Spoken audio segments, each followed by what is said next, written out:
Afternoon everyone. So today I will be discussing the OCT biomarkers in cases of diabetic macular edema. So we know the evolution of the OCT has expanded our arms to learn the pathophysiology in the deep, to diagnose the retinal imaging and to predict the prognosis and the treatment and follow-up. So biomarkers could be qualitative and quantitative. They can help in the diagnostic procedure, predict the prognosis and prognosticate the cases. Thus, we can tailor upon approach and treatment to the patients. So my talk will go through these topics: disease at an early stage, type of DME, location of DME, pattern of DME, severity of leak, effect of long-standing DME, functions of inflammations, identifying macular ischemia, predict visual prognosis and correlation with the serological marker. I will be strict to the identification of these markers through the OCT and their clinical implementation. So microaneurysms, we know this is the very early clinical signs of diabetic retinopathy that you can find out on the clinical examination through the IDO in your OPD. In OCT, how does it look? It is a hyperreflective vertical oval structures with hyper or hyporeflective lumen, presence in the inner nuclear and outer plexiforms, and their presence simply indicates there is some insult to deep capillary plexus. Then the type of DME, it could be tractional, where there you can see the disformation of the retinal surface, and again it is classified as VMT, taut posterior hyoid membrane, epiretinal membrane, macular TRD, and non-tractional, it could be spongiform edema, cystoid macular edema, neurosensory detachment, and mixed kind. Non-tractional DME, the spongiform edema is the earliest type of edema. You will find out small cystic spaces, schisis kind of the thing, and when these small cysts coalesce to make a large cystic space, we call it cystoid macular edema, and when this fluid through the break of ELM, it accumulates in the subretinal space, we call it is the neurosensory detachment.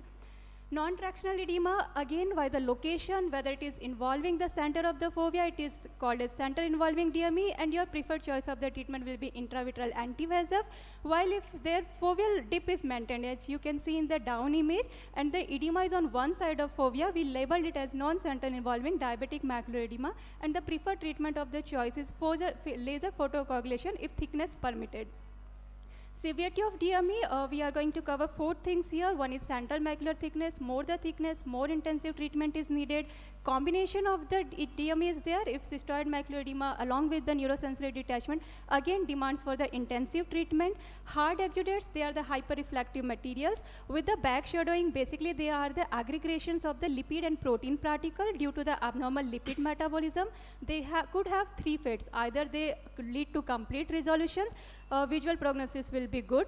If they translate into the permanent cholesterol crystals, they again implies the poor visual outcome. Sometimes they migrates toward the fovea. They will lead to the foveal atrophy and thinning over the period of time. Again, poor visual outcomes. And the severity of DME again will label intracystic hyperreflective materials. These are the hyperreflective materials that occupy the large cystic spaces. If there is partial occupancy, it denotes the extensive leakage, needs intensive treatment. If complete occupancy, it denotes the long standing of DME and poor response to the treatment. Inflammatory markers are hyperreflective retinal foci. It is due to the loss of blood retinal barrier, leakage of the lipoproteins, and sometimes it is labeled as activated microglial cells, degenerative photoreceptors migrating towards the inner retina. How will differentiate the hyperreflective foci from the hard exudates? Hard exudates basically are more than 30 micrometer, mainly stay in the outer retinal layers with back shadowing on the OCT. Chronicity of the DME, we are going to discuss 2 things here: breathing retinal processes and the pearl necklace size. What are the breathing retinal processes? They are the hyperreflective vertical pillar-like structures that bridges the 2 large intracystic spaces. Basically, they are remnant of the molar and bipolar cells that connect the outer retina from the inner retina. So their presence indicates the good visual prognosis because they transmit signals from the outer retina to inner retina. Pearl necklace size, sometimes it is labeled as the precursors of the hard exudates. They are the homogeneously arranged hyperreflective dot inside the wall of the large cystic spaces, and again their presence shows the poor outcome to treatment. Serological markers, they are the cholesterol crystals and the hyperreflective crystalline deposits. They are single, multiple or linear hyperreflective lines, but no back shadowing, could be found on RP or inside the retina, and it is due to the hypercholesterolemia, chronic vascular leakage. Again, their presence lead to the poor visual outcome and poor response to treatment. And to differentiate hyperreflective crystalline deposit from the hard exudates, these are the horizontally oriented hyperreflective linear lines, while the hard exudates mostly we found in the clumps, and crystalline deposits you will never found in the intraretinal space. But there won't be any back shadow in case of the hyperreflective crystalline deposits. Macular ischemia, it is denoted by the presence of disorganization of the retinal inner layers. So there are the loss of the deep capillary plexus that you can correlate with the enlarged foveal vascular zone on the FFA or capillary non-perfusion areas.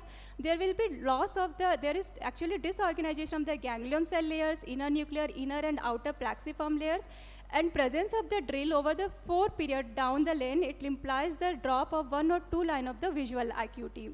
Recalcitrant DME, it is the tractional component of the DME, and their presence implies the preferred method of the treatment is surgery. Patient will not benefited with the medical management. Again, the presence and disintegrity of the external limiting membrane and ellipsoid joint, they tell us the health of the photoreceptor and the RPE, again the chronicity of the DME, and positively correlated with the visual acuity. So greater visual outcome will be there if they are integrated. So prognosticating marker here are drill, disintegrity of ELM ellipsoid joint, and the hyperreflective crystalline deposits. So my takeaway message is importance to diagnose the disease early, so can you treat timely. Personalized treatment approach on the basis of the chronicity and the severity of DME, and then the continued research. So especially for the residents and PG students who are sitting in the OPD and in their hand you have a OCT image. So what should be your worksheet? Your worksheet should be like, is this OCT related to DME? Then the type of DME, location of the DME, pattern of the DME, severity of DME, chronicity of the DME, whether inflammatory markers are present or absent, are you dealing with a macular ischemia, whether you be able by looking at these biomarkers, can you prognosticate the disease and counsel the patients, then the serological marker, because diabetes is a systemic disease, and finally the treatment of choice. Thank you.